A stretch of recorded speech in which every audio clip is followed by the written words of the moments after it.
Ladies and gentlemen, it's a lovely morning when I record this particular castover, and I'm even able to, thanks to your generous donations over on the coffee page, procure myself fancy coffee. This is caramel waffle coffee. It's terrible. Let's continue. We do have Mesk versus Keyan, and we do not have any observers, so I guess Mesk is just... He's crashing my party, dude. I was trying to do a prolonged intro. And, Alright, maybe telegraphing what Keyan wants to do in this particular matchup. So, this map is Wild Whirlwind. I believe this will be the first time it's on the castover. I've played it once so far, I think. And I've also seen a couple of... some activity, some response, some discussion. So, it'll be kind of interesting to see how people take this one. Apparently, and this did happen to me as well, there is a bug where at this exact point, sometimes Zethra cores will spin instead of moving out. So you have to rally them in a stupid way, I guess. I imagine the fix to this has to be like adding a doodad here or some cover to change the pathing regions or whatever. Now, the workers will pass each other pretty much at the middle of the map. You can see in the middle of the map we actually have some interesting stuff in general, but this spot is, it's kind of weird because obviously the pathways around it are fairly wide, but I've generally noticed everybody tunnel visions onto this. So if you hold this, you're actually in a pretty good spot, even though, like, obviously they can just move this way, or they can move through the swamp over here. By the way, this is obviously broken, and this is also broken. So those ramps need to be resolved at some point. They still aren't, as far as I know. So Mesk went for a gas-infused Quasrock opener. He's still not trained any actual units, of course, and he's not mutating that into anything just yet. There it is, a Larvosk colony on the way. And, yeah, Gateway. Oh, a Burrowed Worker. I'm not sure if Keyan even noticed this. I'm also not really sure what he sees. Like, if we take away vision and we just see, like, obviously it's not, the fucking vision cells aren't even centered because LOL. But... like, he's not even really getting anything out of this, I don't think. I mean, he's still observing that there's gas harvesting, I guess, but... like, I'm not sure what he intended. That's just funny, right? So now there's a SAS pylon. I wouldn't even dignify this with a worker. Like, as long as you've zoned out the worker over there, you're in a pretty good spot. And this guy could be giving you money, so generally speaking, that's what you want. Just a second pylon in his own base, the third pylon total, has been put down by Keyan. And he is going to be, I suppose, using this to power some defenses, maybe. It might be paranoid about some Nathracores since it was a Quasrock with the Vespene infusion. But obviously he should feel pretty good for himself. When you go a Dracodon opener, which I don't know how much of that, you know... I think Mesk saw at least one gate when he came in or whatever, right? If you go a Dracodon opener versus Quasrock, the only thing that can really hit you hard is either an overabundance of Zethra or a small amount of Vorvricores. So that's its own kind of thing, but it's kind of interesting. I was actually thinking that Vorvricores, even though they seem pretty good when everybody uses them, they also seem kind of expensive at 50 minerals a pop on top of the Zethra. But I guess for 75 mineral total value, they're probably pretty good. Maybe like their time cost should be nerfed slightly or something. Like reduced, rather. So it would be a buff. I don't know what people think about that. Maybe they're just fine. So there is a Quasrock spread happening over here with an attempted contain seemingly waiting in the wings. Oh shit. He's been burrowed. A second redundancy pylon there makes sense. And so yeah, that worker will indeed be crushed under the weight of the Dracodon. I'm okay. Yeah, here we go. We see the spin. So this is exactly what Mesk was talking about earlier. He could have dove onto that Dracodon, but obviously the Zethra being with his army could have maybe given him a little bit more of an advantage. At this point, Keyan is apparently just not too interested in preserving his Dracodons, so he's actually going to go ahead and move forward. Now, obviously, he can try to hug this. This feels kind of awkward that it's just totally open over here, but I guess it's for like extra build space. I'm not sure if you need it. Maybe you could come up with other ways, right? But this number of Quasis can definitely overwhelm the Dracodons. Should only lose maybe at most one more. Ideally, he wouldn't. Yeah, he's not going to. I'm not even sure why Keyan's falling back. I guess because of the armor, he actually can fall back. And now he can start to tickle. And get tickled. Yeah, this is potentially quite a costly mistake here. He's still only on Quasrock tech, this Mesk man is. He was going to expand, it looks like, but instead he'll have to dive onto getting some more money. So he can pick off the Sims, I guess. He could have also maybe focused down the low HP Dracodon to thin the herd. And really what he needs is some melee, right? He needs some Zethar cores. Get them tied up while they're trying to move around the circuit. Something to that effect. Back at home. Oh, this is really vulnerable. This could be picked off quite easily, I think. Keyan's not paying attention. He's going to lose the first Dracodon there. And that was the low HP one, right? So there's another one that's primed for the taking. There it is. And yeah, I guess he can still just continue tickling him. Now, this is before Mesk swapped over to an attempt at learning the... What do you call it? He at some point attempted to try grid hotkeys recently for the Fraudarchy. And he didn't have a great time, I guess. He was often like moving units instead of attacking, for example. He used Q, I guess, to move. I actually don't know how he did that. Maybe he was like, I don't know. Who knows? Either way, these Dracodons are going to peter out in terms of efficacy. It feels like Keyan could have just continued waypointing his units out. But against Zerg, especially when you don't have actual vision in their base, and when you're kind of like in this... So something I've observed in general about our player base is a lot of the time, it feels like they don't recognize how many resources somebody can actually have, right? Now, Mesk was actually floating a decent amount of resources for some of this game, and then obviously Keyan floating more. But, well, I guess that, I'll recalibrate that. I don't actually think Mesk was floating too much. I think I was misreading the colors or something. So this Dracodon will escape narrowly, and obviously the rest of this army is not looking too hot. But the Lakizalisk is in a pretty good spot to do some punishing. Obviously right now all it's done is pop the Sim, but if he can get a couple more of those out, he's actually going for Gorgor cores. I can't click on that other egg. There it is, another Gorgor core. And yeah, trying to trade with his Quasilisk there. So if he can peel the... if he could have focused fire the Sims, they would have obviously lost vision of the Lakizalisk, and then at that point he would have been in a pretty good spot. Now it's double Circuit versus 5 Dracodons. He does have some units morphing, so he's going to lose at least one Circuit for his troubles, but maybe he can remorph it. It is going to be attempted here. Ooh, he might even get it off. If he targets that top one, he'll have a pretty low HP Dracodon there. The 3 Gorgor core counter attack or counter like riposte or whatever actually was pretty effective. Losing one of them does kind of suck. You can't really borrow air units in order for them to get benefits or whatever, right? So yeah, at this point, I think he should be able to clean this up. He might lose... Ooh, just barely keeping that Gorgor core alive. Okay. Like, the main thing that you want out of this is, like, if you can stack up maybe 3 more, you can run 5 Gorgor cores, some of which are a little bit low, into the worker line and totally eviscerate it. You would need a lot more static defense than what Keyan currently has to riposte something like that. But it doesn't look like that's actually what Mesk wants to do. You can see his Zethar core spinning out over here. This is exactly what we were talking about earlier in the chat. And so he will actually charge forward and lose his first Gorgor core, maybe a little bit clumsily. He's only got a couple of worker kills so far, so that's 3 in total.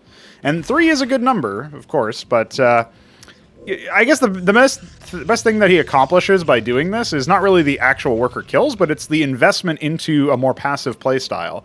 Keyan is a player that sometimes does overbuild static defense, but then, of course, even when he does build static defense, sometimes he still gets owned, so that is a bit awkward for him. I think maybe this Quasilisk attack actually would have popped that one Warden if he hadn't extended one of the Quasis into the range of this bottom Warden. It's a very slight mistake, but it did cost him. And you can see here, it's now time for some more spin. I'm sure Mesk will eventually figure it out that's happening, because he must have in order for him to make the comment. They do eventually seem to find their way out. Only one of them is stuck, but obviously, yeah. That's an unfortunate situation. I imagine the same thing doesn't happen down here.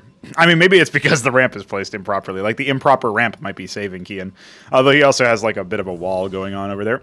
Now, I did hear a transport load sound. It was actually the double Acantor drop over here. This could seal the game because there's really not anything over here. And of the things that are over here, it's all, you know, Zethicors, right? So I think he wants to try to bust this and see if he can maybe, like, even things out. Now, a second envoy comes in to pick up the Drakodons just in time for the Zethicors and Vorvicors to start attacking. They will focus down the low HP one, but of course, as soon as this Acantor drops, it's going to be night-night. The double drop is really, really quite difficult to avoid. Now, at least the best thing that Mesk has done here is he's realized, oh, shit, there's an envoy with double Acantor. Now he can immediately start trying to respond to this threat.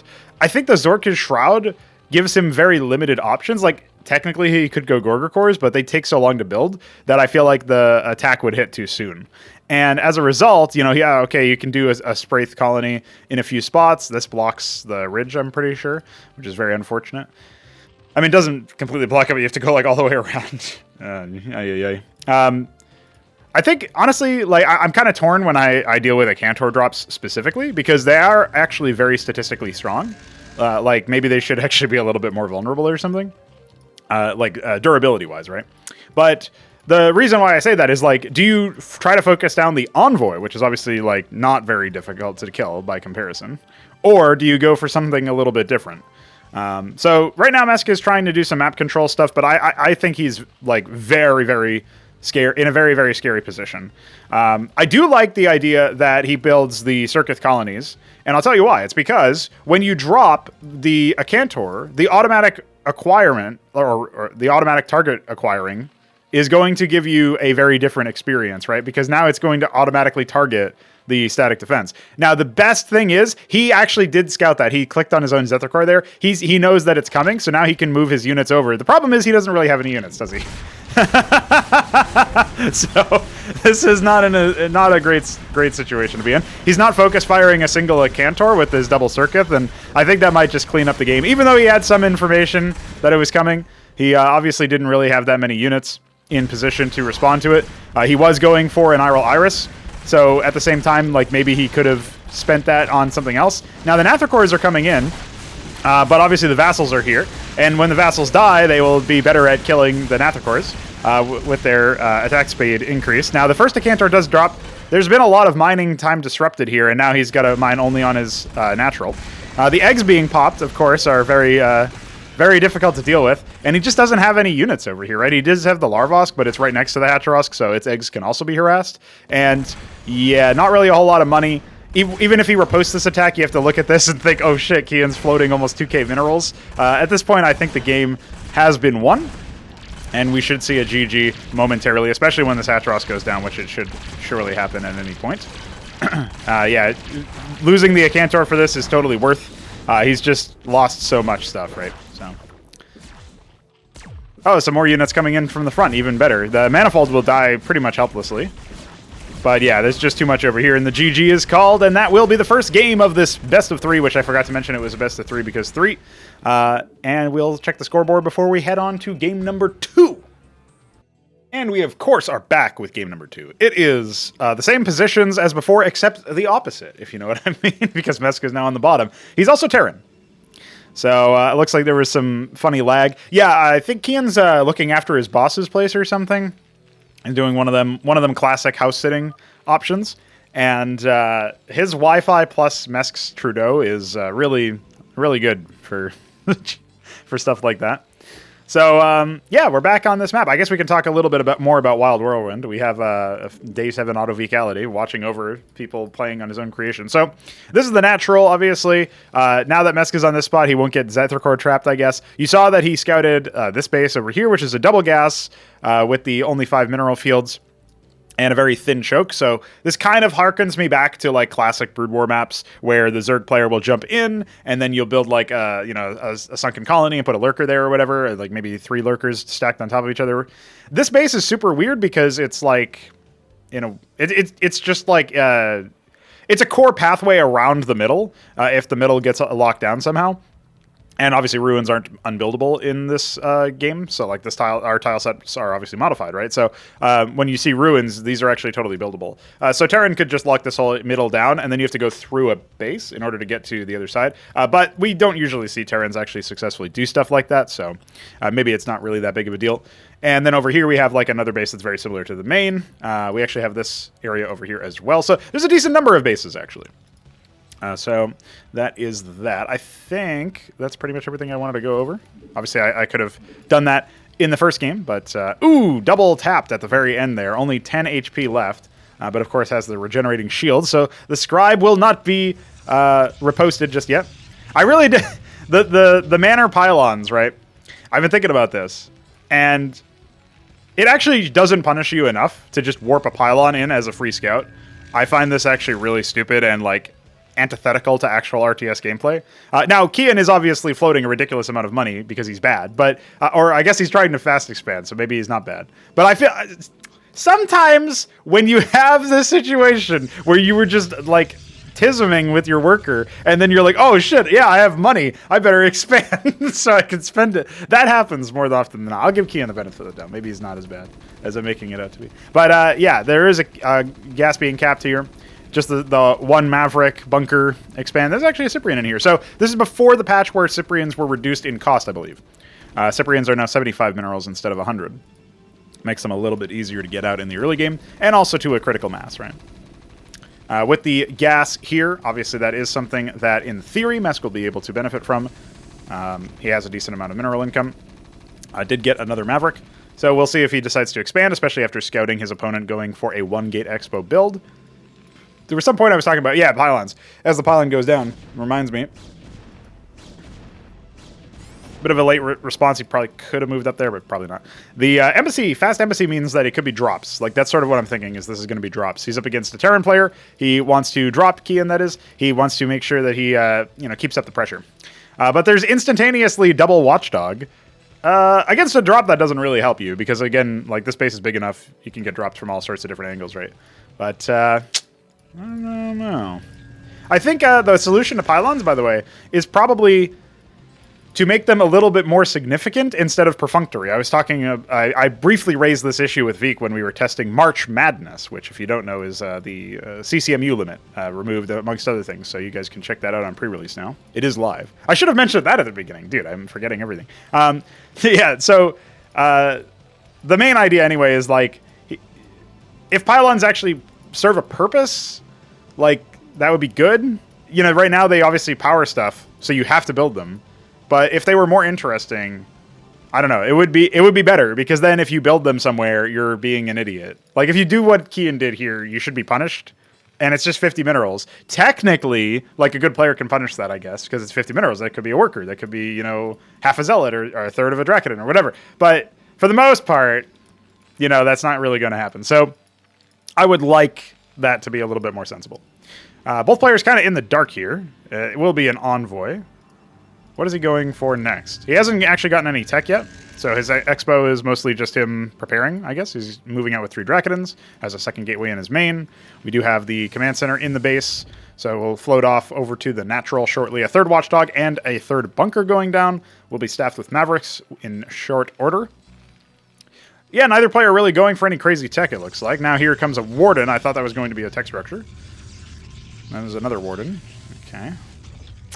Yeah, both players being very passive right now, so nothing too crazy. Here comes the command center. They'll actually float to the left base. So I like this, because this is cheeky. This is exactly what Mesk likes to do, usually. Now, he almost has enough for the Atlas, and so he will be putting that down in short order. Should see it as soon as he gets another return. There it is. I consumed a lot of his APM because he was waiting for, like, the magic return, and I think he probably got, like, a 3 when he needed a 4. Every now and then you need a 3. Holy shit! Dude, Keyan's a fucking madman! But obviously he just recognized, hey, there's no natural here for a long time. So, yeah, that's, isn't that unfortunate? So he's going to have to pull that back. Now, at this point, he can use this opportunity to leapfrog the bunkers out here, establish a defensive line, and then land it over here. So it's not all lost, but it is obviously kind of silly and unfortunate, considering the slow travel time of the command center. Still be behind in eco for a little bit here. Now a triple envoy. So I think he's just going to plant a doom drop with a bunch of Draconids. Remember, each envoy is 200 minerals. So he's now invested in like an expansion and a half, basically. There's a lot of money to send on just the envoys.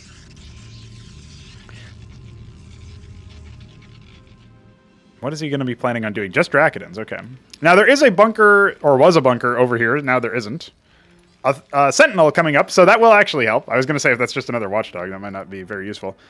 If he plans to drop over the mineral line without scouting it, this could be really bad. There's going to be a worker transfer as the command center lands. 3 bunkers. One of them only has 3 units, so that's 3. And here comes the Warden block, where now he's doing an air transition where he doesn't actually want to leave his base with ground units. If he does, he'll use the envoys, it looks like. The single Sentinel is, yeah, this is really spooky. He's got no unit producing from the Fulcrum here.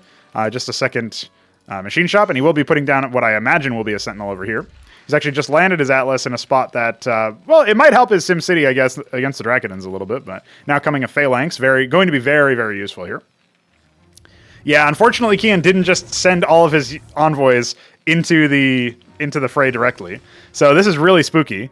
I actually don't know how much damage he's going to be able to do. He's even ferrying over the extra Draconids that were lying around over here. So this is a very, very powerful force, and there's really nothing to answer to it yet. He's actually waiting. He's biding his time, which is actually giving Mesk, technically, he's giving Mesk a little bit of time here. He's recognized, oh, dude, I have to spend my money. Yeah, well, I guess so. You are floating 1,000 minerals, but this is just like, this could be very, very bad. It's really funny to me that the trigger hasn't been pulled yet. Maybe if Mesk magically gets his star sense a line, and then he drops like 30 fucking Sentinels in his main to prepare for air attacks or something. I think as soon as if he were to spot the Stargate, he would probably do that, but odds of him actually doing that are pretty slim. Just chilling in the base, dude. There goes the Witness. So this has confirmed that there's not really that many units over here, like at least if Keyan was paying attention. Maybe it only confirmed the buildings, because obviously units don't leave Fog of War Sprites behind. Oh man, if these Phalanxes go all the way to the low ground, they're going to have to take such a long hike to get back to the main. This is so bad. So sad for Mesk, man. He's finally getting some Vultures out for some more map control, but that's not really going to help him in his base. I highly doubt he's going to start laying mines over here or whatever. Now, he is just confirming that there's no bases in the corners for Keyan, so they are still on a 2-base game, relatively even eco. Actually, Mesk stretching ahead a little bit with workers. Getting a 3rd command center now inside his base to lift off, and more Vultures in general. Not pulling any units in the main. Why would he? It's not like there's an army in his base, bro. I'm trying to keep watch of that. So more Zealots being rallied down. And, you know, Vassals, Panoptises, Land Effect. A Land Effect to disable the Sentinel, most likely. And now a Star Pad here. You know, if he ends up having some Anseals, he can buy time with those. But this is so weird that he's, sat here for so long, not actually producing, not moving, not pulling the trigger. At any point, he could have walked over here and killed shit. Mesk has nothing in response. So this is going to be really funny whenever it decides to happen. I'm really trying to keep tabs on the movement here. Vassals have arrived. I'm sure the Panoptises are not far behind. In fact, one of them is just about to pop.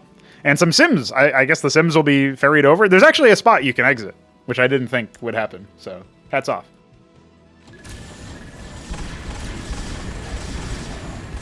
And here comes the attack. It's a disaster. It's everything we worst feared. Mesk probably thinks there's oh shit, I didn't know there was a ramp there. There isn't, bro. He's just decided to smooch you. So the Madrigals have been allowed to pop out, and now here come the Phalanxes. There weren't really that many worker kills either. If he can repair the command center with the rest of the Masons that are over here, that would help, but it looks like he's not going to be able to. He actually does have not 1, but 2 command centers, and this attack didn't do nearly as much damage as I thought. It's interrupted the mining. But for the amount of investment that's in here, the amount of money he's floating, just everything is actually shocking how not effective this attack really was. He didn't even kill the Atlas or anything, right? So now here come the Vultures to try to lay some mines. They were successful, but obviously they'll just kill themselves. And the Madrigals were not attacking. 2 more Phalanxes appear. They were made manifest. And yeah, I don't think that there's going to be too much left here for the Keyaner. Where did the second... Okay, the 3rd command center flew over here to take this base. And now, as long as he rebuilds his... Oh, he actually... Look at his worker count. He actually has enough workers to resaturate this base and be on even terms with Keyan. Obviously, Keyan has 2k minerals in the bank. And as soon as this is now, yeah, this has been revealed. Like that's been something that Keyan has invested heavily in. Now he's got an air transition as well with all of the the land effect shows you he's got Stargate. The vassals show you he has lattices, and the envoy shows you he has embassies. So yeah, Keyan is now going to desperately try to spend all of his money, but he is also buying stuff that requires gas, which means he's not really able to increase his tech power, and he's only now setting up a third base, which is vulnerable potentially to being attacked at any point, right? Especially by vulture run bys or anything of that sort. Instead, it looks like Mesk is just going to use this opportunity to lay some mines for any further drops, which makes sense, but you also want to maybe see if you can punish the areas your opponent is not being focused on, right? So at this point, one more worker on the ridge would help. I think he hasn't realized that he's got like so many workers. He could obviously transfer a bunch of them from his natural over here because he still has some leftover fucking vagrants or what would it be refugees, I guess, from the main base over there earlier. And yeah, he could easily start to stretch ahead in this game. What's happening? I heard a Maverick shoot. Oh, it was shooting the scribe over here. Okay. Very nice. Very nice. This should be a sentinel. Indeed, it is. And how is Mesk feeling? What does he want to do? I was actually thinking, you know, what he could do is probably start doing a bit of an air transition himself, but instead he's just going to build a 5th command center. Obviously, remember his main died earlier, so this will be the 5th one that he buys in this game, and that will allow him to take a 4th base. Not really saturating this base yet. A horde of Drakidins in envoys, vassals, panoptises, etc. are on the way, and this might actually just seal the deal. Yeah, they're diving in. They have the speed boost from the vassals. There's really not that many units, and it just wasn't scouted, right? It just comes in as a very big surprise, and there's still 2k minerals in the bank anyway. And he actually will call the GG. I actually feel like this attack was manageable. I mean, obviously he would have lost his Atlas, he would have lost a lot of stuff, and he probably would have lost the follow-up afterwards. But this attack, it looks really strong because of the number of things, but so many of those things were vassals. If you had like 1 madrigal or 2 madrigals on the, you know, Furia mode, right, the tempo up, you probably shred the vassals relatively quickly, and then he has no like general meat, he has no general like enchantment or something when they die. So that attack was a little bit more brittle than it looked, but there just wasn't that much for defense. I guess Mesk probably overbuilt on the economy. He rebuilt a lot of masons instead of just transferring the stuff he had in his natural. He, you know, like you can see how many workers you have in game. So you can kind of know like, okay, if it's like 24 or whatever for each base, if I have 48 still, then I can probably just comfortably saturate my bases again and maybe rebuild some, but not really need too many, that sort of thing. And then on top of it, obviously, he built another command center to fly it out to eventually to take a 4th base and stuff. But he had no money. He had no military might behind it, right? He was doing a bit of a greedy move, maybe without even realizing it. So there you go. Some interesting stuff there. When you're fighting against Keyan, you have to remember that this guy, he's very silly. He likes to float 1 million minerals and then spend them all at once if he can. So if you know that about him, then you can kind of anticipate his patterns of play. You can kind of figure out, okay, he was just microing a fight, so he's probably up to 10,000 minerals. So he's just going to go spend all of those on vassals and stuff. I should just start, you know, investing in a bunch of stuff. I should just start investing in, you know, more madrigals, more sentinels, maybe like ant seals for protection. He did have 1 ant seal. So, you know, Mesk did have that part of it, but he didn't really have too many defensive units. And so that is the end of game number 2. Let's see what happens in number 3. Numero 3. It's Mesk as Zerg again. This is actually a repeat of our first game. Hopefully Mesk does not go Quasrock, and therefore does not suffer the Zethricore trap. It actually could have maybe changed the course of the first game if he had survived with a few more units or something versus the first Drakidin attack. It was like 3 Drakidins versus like 4 Quasilisks and 2 Zethicores or something. Obviously, he could have maybe like punished and killed the Drakidins, or like maybe not all of them, obviously, but like maybe 1, wounded another. I don't know, made Keyan think a little bit more carefully about moving up. So anyway, it was possible. Just didn't happen. Pylon at the ramp is going to be what Keyan decides to do. He will be reprising his role, I should say, in putting a gateway over here and stuff. This is a little bit of a different layout, actually, than what he did before. Something that I never really liked, and I don't know if it's really possible to avoid, is that in actual Brood War, right, in default Brood War, a lot of the things that would happen when you're dealing with the professional level is they would actually math out, like, what is the most optimal building placement for everything? And obviously that would also mean that they would figure out stuff for, like, walling and etc. So I would like it to be a bit more free form, I guess. And maybe the solution to that is just to have a lot of maps and have like a map pool that works in a different way or whatever. So we do indeed have a Quasrock opener, followed by a Larvosk. This isn't really too terrible. Mesk already has enough for the Larvosk, so if that was his goal, then that's something that he can do. He actually goes immediately into Nathricors, interestingly enough. I think he recognizes that Keyan can't really have too much stuff, right? So this could be a very, very decisive move. He can't really afford, like, the problem is he didn't bank enough gas, so he can't really afford a crazy amount. But now he can afford another pair of Nathricors if he so desires. He is going to path them directly into Keyan's base, and he's just not got anything. The Drakon only now starting. The Droleth scouting everything. The Nathricors will come in and disrupt mining for quite a while. He didn't cancel the Aquifer here either, so he doesn't have the minerals to immediately start a Warden or anything, right? This is actually really bad. If Mesk were to follow this up with a bunch of Zethricors, for example, that would be so brutal. And so yeah, here comes the Naths. Now say goodbye to your mining for a little bit of time. And yeah, there's the first scribe casualty. All of them no longer mining. This is like the worst fear that you have when you're playing, is like, oh, I have to stop mining forever. He's like pathed them awkwardly over here. Drakon zoning them out. But look, look at this mineral field. Look at this mineral line. It's empty, bro. You got nothing here. You got nothing here. That's a huge win. Now here come the Zethricors spinning again.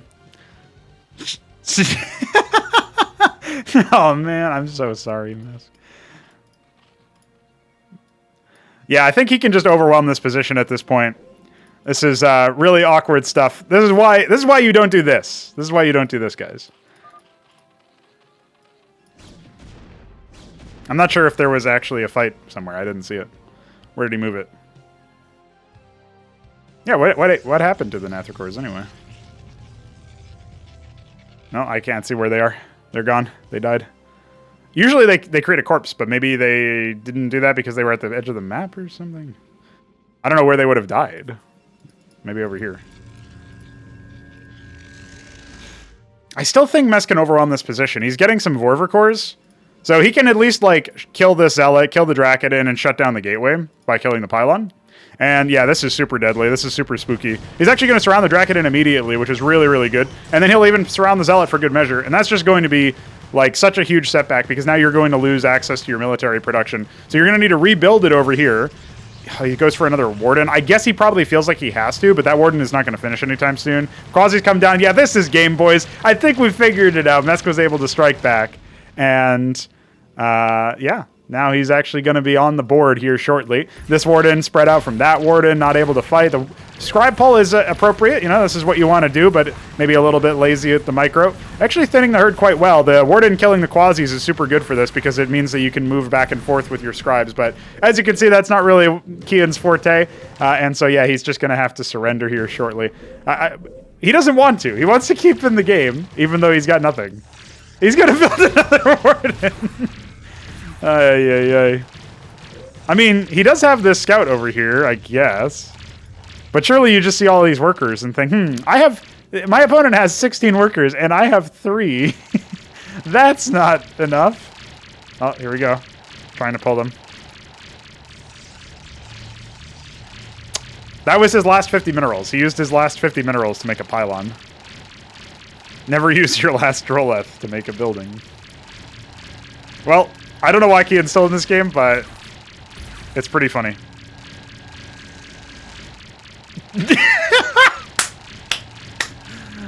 Yeah, I thought maybe that would happen. It was GG no matter what, but it was at least a funny spot. Tickles, dude. He got him. Ladies and gentlemen, we got him. All right, boys, Keyan's silliness was finally punished. First time he put a Manor Pylon in, it was not punished. Now this time, he decides to go Manor Pylon in the natural, and then on top of it does the gas steal. Just so silly. Instantly punished. Love that. Thank you, Mesk, for bringing justice to the world.